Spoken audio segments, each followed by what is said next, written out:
Cybersecurity and zero trust security in particular depend increasingly on establishing granular control over who is on your network, their role, and their privileges.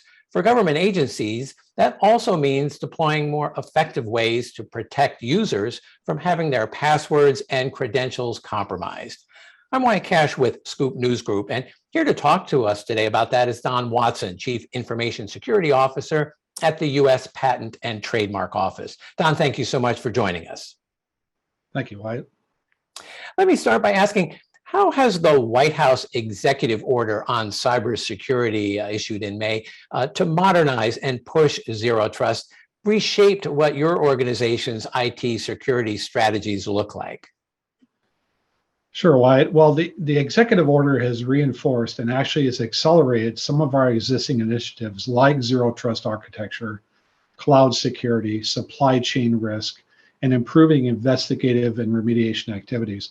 One of our CIO's top priorities is cybersecurity, and has been even before the EO was published, to focus our efforts on stabilizing and securing our legacy products and delivering modernized, secure products. There's no doubt in my mind that zero trust architecture is the modernization of traditional cybersecurity defense approaches. And with our deployment of identity access management solution and a future zero trust solution, I have pretty high confidence that our high value assets will be protected through granular access control with multi-factor authentication, combined with the micro segmentation of systems, both on-premise and in our cloud environments. Well, I know your agency has been a pioneer in letting workers work remotely, but talk to us a little about how the government's general willingness to allow employees to work remotely has altered some of your approaches to identity and multi-factor authentication. Sure, Wyatt. As you mentioned, yeah, we have long provided the programs, tools, and IT infrastructure to support a robust telework program for our employees. And in the past 3 years, we've done significant IT improvements with remote access, asset tracking, collaboration tools. So when we hit the pandemic in March of 2020, we were able to deploy a fully remote workforce quickly without disruption to our services. It was really great. We know that remote users place greater demand on traditional VPN-based access with latency, sensitivity, and bandwidth-intensive applications that our examiners use.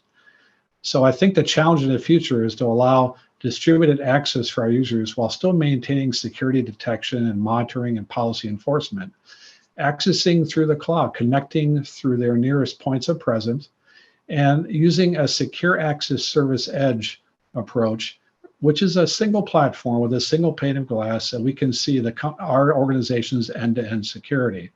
And part of that SASE that I just mentioned supports zero trust network access for secure remote access by distributing the secure configuration to all devices.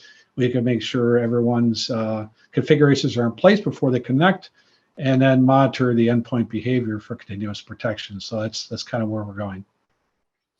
Well, next, talk to us a little bit how USPTO is moving towards a more human-centric cybersecurity model, for instance, by helping equip employees to deal with the growing threat of ransomware and phishing attacks that really go beyond network perimeter defenses. Yes, we conduct phishing exercises each month with our employees, and we track metrics on our failure rate. We include phishing email training within our annual cybersecurity awareness training. We talk about ransomware and the number of attacks that are occurring worldwide with our executive leadership and also with all of our employees. We've recently included a warning banner as we service the nation and our customers. All of the inbound external emails that we receive, we now have a warning banner just to remind our users that they should consider the source before responding, clicking on links, or opening attachments.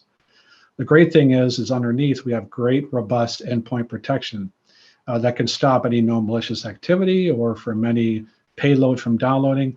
And then at the email gateway as well, we try to block as much spam and phishing emails that we can before they come to someone's inbox. So really a robust training and education and awareness across the entire agency. And then lastly, Don, what steps are being implemented to help your organization's employees to create and manage their passwords more effectively? Well, Wyatt, we do enforce multi-factor authentication for USPTO staff access to our enterprise network Once you're in, we do have some internal legacy applications that require username and password.